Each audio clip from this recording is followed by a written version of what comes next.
Hello guys, welcome to the Empress channel, and for today, bubunot tayo ng isang random card and we will see what the universe wants to tell us, kung ano message ang gusto niya ipahatid sa atin for today using these pre-shuffled cards. So, kung mag-resonate sa inyo or kung hindi, baka pwedeng sa person nyo na nasa isip nyo, okay? So, bunot na tayo ng isa, randomly, and let's see. So, this one, what is this?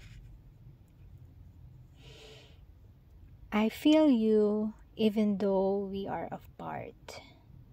So, ang message na to para sa mga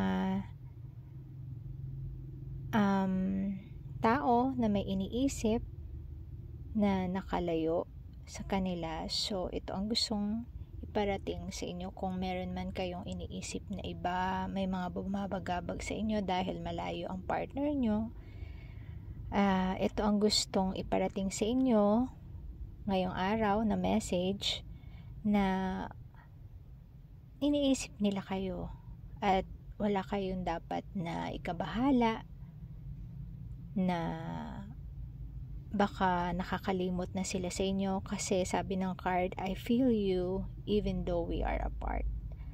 So, malinaw yan mga ka-empress. Wag na magpaka-stress.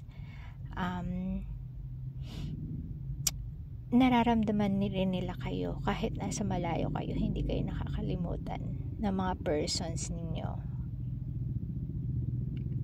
So, hayon, hanggang sa susunod, salamat sa pakikinig, and till next time.